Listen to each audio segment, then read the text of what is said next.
चलो, अनेक पशु जैसे बैल, घोड़ा, हाथी, ऊंट, गधा आदि परिवहन के काम आता है। परिवहन माने एक स्थान से दूसरे स्थान सवारी करने के लिए या माल की ढुलाई करने के लिए। माल ढुलाई जानते हैं, माल को एक स्थान से दूसरे स्थान भेजने के लिए काम आते हैं। मरे हुए पशुओं से हमें चमड़ा मिलता है, जिससे जूते, चप्पल, बैग आदि बनाए जाते हैं। पेड़ पौधे तथा जंतु भूमि के बिना जीवित नहीं रह सकते। भूमि तो सबको चाहिए ना। पानी सभी जंतु के शरीर का प्रमुख भाग है। सूर्य का प्रकाश सभी सजीवों के लिए आवश्यक है। पौधे को ऊर्जा सूर्य से मिलती है।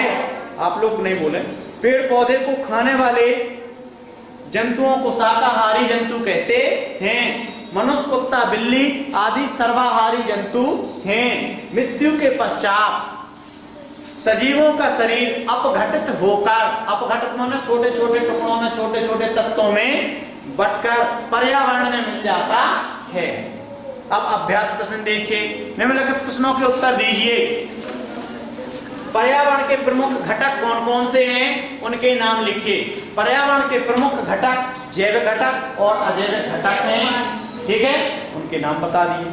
जल के प्रमुख उपयोग लिखिए। जल हमें पीने के लिए, खाना बनाने के लिए, कपड़े साफ करने के लिए, नहाने के लिए, कल कारखानों के लिए, परिवहन के लिए, पशुओं को पीने के लिए, सिंचाई के लिए, पेड़ पौधों को डालने के लिए, हजारों उपयोग हैं जल के। आई बात समझ में? हाँ। प्रमुख तिलहन फसलों के नाम लिखिए। तिलहन फसल जिनसे तेल की प्राप्ति होती है, सरसों, तिल, मूंगफली, नारियल, उससे हमें मिलता है तिल, सोयाबीन। हमें अपने पर्यावरण की रक्षा क्यों करना चाहिए? हमें अपने पर्यावरण की रक्षा इसलिए करना चाहिए क्योंकि पर्यावरण में जितने अजैविक घटक हैं वे हमारे लिए उपयोगी हैं और जीव जंतु, पेड़ पौधे भी हमारे लिए बहुत ही उपयोगी हैं। अगर हम इनकी रक्षा नहीं करेंगे तो एक दिन ये खत्म हो जाएंगे और फिर हम जीवित नहीं रह पाएंगे। दूध देने वाले पशुओं के नाम लिखिए। दूध देने वाले पशु गाय, भैंस, बकरी, ऊंट, इससे भी हमें दूध मिलता है। रिक्त स्थान की याक से भी दूध मिलता है। याक, हाँ, रिक्त स्थान की पूर्ति कीजिए। पौधे से हमें कौन सी गैस मिलती है? अच्छा, तेल प्रदान करने वाले फसलों को कौन सी फसल कहते हैं? कोई नहीं बोलेगा, जिससे पूछेंगे तेल प्रदान करने वाली फसलों को कौन सी फसलें कहते हैं? कौन सी फसलें कहते हैं? गधे तिलहन ही कहते हैं। सुनता नहीं है? तिलहन। मुर्गी से हमें मांस एवं अंडे दोनों प्राप्त होते हैं। रेशम हमें किससे प्राप्त होता है? कपास से। रेशम के कीड़े से। देखेंगे कपास से मिलता है हमें सूती वस्त्र। हमारे प्रांत को किस नाम से जाना जाता है? सोया प्रदेश के नाम से, क्योंकि हमारे प्रांत में सबसे ज्यादा सोयाबीन का उत्पादन होता है, इसलिए हमारे राज्य का नाम सोया प्रदेश भी है। नीचे दिए गए चित्रों में जैविक अजैविक घटक को लिखिए। सूर्य कैसा है? अजैविक घटक। पौधा, पेड़, जैविक। पानी, अजैविक। गाय, जैविक। और ये लड़का और ये पेड़ पौधा जैविक है। वो कुछ करने के लिए अपने आसपास पाए जाने वाले पशुओं के चित्र अपनी अभ्यास पुस्तिका में लगाकर उनके उपयोग बताना है। जैसे आपने घोड़े का चित्र बनाया तो घोड़े का प्रयोग क्या है? सवारी करने के, ठीक है। हाथी का बनाया सवारी के लिए, गधे का बनाया सवारी के लिए, बैल का बनाया कृषि के लिए, कृषि के लिए है ना। और अगर आपने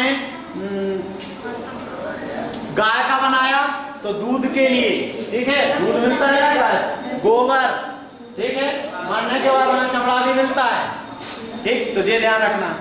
आपके तो पशुओं के चित्र बनाना, चित्र नहीं बनाएंगे तो आप नाम लिख लेंगे सभी पशु के और उसके सामने उसका उपयोग बता देंगे। दूध उपयोग, दे दो 3 दिन। आपके क्षेत्र में पाई जाने वाली सभी फसलों की सूची बनाकर उसमें से अनाज, सब्जियां, दलहन तिलहन को वर्गीकृत कीजिए कि कौन दलहन है, कौन तिलहन है, कौन सब्जियां हैं, कौन अनाज है। अलग अलग छांट लोगे? दैनिक अभी आप छांटेंगे दलहन तिलहन सबको, सब्जियों को अलग अलग लिख के और उनके नाम लिखेंगे। दैनिक जीवन के क्रियाकलाप के कुछ ऐसे उदाहरण अपने अभ्यास पुस्तिका में लिखें जिनमें जंतु एवं पेड़ पौधे अथवा जैविक और अजैविक घटकों की अंतर निर्भरता स्पष्ट है। उदाहरण बताना है आपको, ठीक है? जैसे सूर्य के प्रकाश पर कौन निर्भर है? पौधा। उसके बाद पौधे पर कौन निर्भर है? हिरण। हिरण पर कौन निर्भर है? शेर।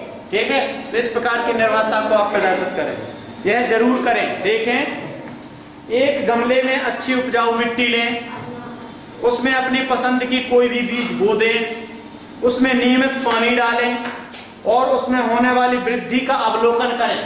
अवलोकन माने वृद्धि, देखें कि उसमें कितनी वृद्धि हो रही है। आप पाएंगे कि बीज से पौधा बनने में काफी समय लगा। अपने मित्रों को समझाएं कि पौधे को अनावश्यक नष्ट ना करें, उसको तोड़े ना, उसकी डालियां, पत्तियां, फूल फल ना तोड़ें। आई बात समझ में? ऐसा समझाएं।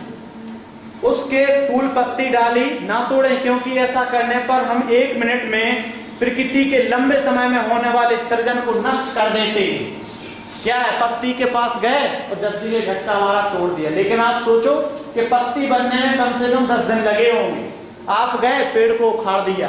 लेकिन आप सोचो कि पेड़ बनने में 1 महीने 2 महीने लगा होगा। इसलिए आप ऐसा ना करें, पेड़ पत्तियों को तोड़े फोड़े ना। आप इतना तो सोचें कि 1 मिनट में हमने तोड़ तो दिया, लेकिन प्रकृति ने कितने लंबे समय में इसका निर्माण किया है। सृजन माने निर्माण, सृजन माने निर्माण। समझ में आया चैप्टर? पक्का? इसमें से क्या बचा है? देखो, हरी डाली ना तोड़िए लागे छुरा बाम, दास मनु का यूं कहे अपना साजी जान। कहने का मतलब है आप लोगों को हरी डालियां नहीं तोड़ना चाहिए। हरी डालियां तोड़ते हैं तो पेड़ पौधों को छुरा की तरह दर्द होता है, जैसे छुरा बाण लग गया हो, क्योंकि पेड़ पौधों में भी संवेदना होती है।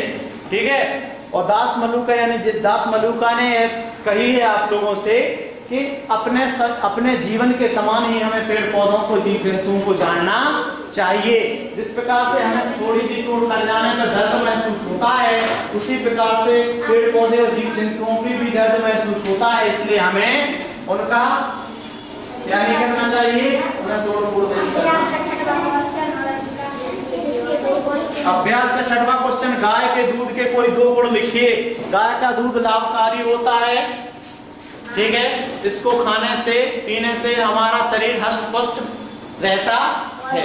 और गाय के दूध से हम खोवा, लड्डू, बर्फी सभी तैयार करते हैं। गाय के दूध से घी भी निकालते हैं। अबे गाय के दूध के तो हजारों उपयोग हैं।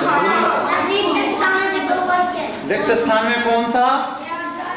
गाय को ग्रंथों में गौ माता यानी गाय माता कहा जाता है। खेती से पशुओं को चारा तथा पशुओं को खेती से खाद, पशुओं से खेती के लिए खाद मिलता है। राइट? तो एक दूसरे के लिए निर्भर है, एक दूसरे के लिए आश्रित हैं। हो गया पूरा? आप क्या करता है?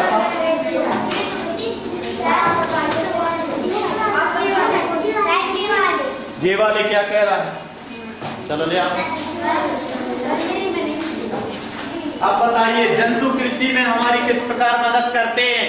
जंतुओं से हमें खाद मिलती है, उसके खाद को कृषि में डालते हैं तो मिट्टी उपजाऊ होती है। एक हो गया। जंतुओं से हम किसानी में मतलब बैलों के लिए बैलों से हल को खिंचवाते हैं, ठीक है? उससे हमारी खेती हो जाती है, बुवाई हो जाती है। तो 2 प्रकार के तो है ना, सिला बता तो दिए। पर्यावरण की सफाई करने वाले जंतुओं के नाम बता दिए हैं। भारत में किस पशु को माता कहा जाता है? भारत में गाय को मां कहा जाता है। गोवर्धन पूजा किस पशु से संबंधित है? गोवर्धन। गो माने धन, गौ माने गाय और धन माने पशुधन। यानी गाय क्या है? पशुओं का धन है ना। जिसके पास बहुत सारी गाय होगी तो धन नहीं कह रहा है। तो गोवर्धन माने गाय धन, गाय रूपी धन की पूजा, गाय रूपी धन यानी गाय संबंधित धन की पूजा की जाती है। ठीक है, गाय के दूध की विशेषताएं, यह पौष्टिक होता है, लाभकारी होता है, जल्दी पच जाने वाला होता है। ठीक है, पशुपालन व्यवसाय से क्या लाभ है? पशुपालन व्यवसाय से हमें खाद मिलता है, चमड़ा मिलता है और बछड़े मिल जाते हैं जिनसे हम किसानी करते हैं। ठीक है, और भी उनसे हमें चमड़ा भी मिल जाता है, हड्डियां भी मिलती हैं, तो ये सब उपयोगी होती है। दूध से बनने पदार्थों के नाम लिखे। दूध से बनने वाला खोवा, रसगुल्ला, बर्फी, दही, घी, मक्खन, ये सब मिलती है। खेती करने हेतु पशु का अधिक उपयोग किया जाता है। किस पशु का? बैल का। ठीक है, और इसमें से क्या छूट गया बताओ? और सब छूट हो गया? ठीक, नहीं है तो कोई बात नहीं, जितना है वो करो, जो नहीं है तो नहीं है।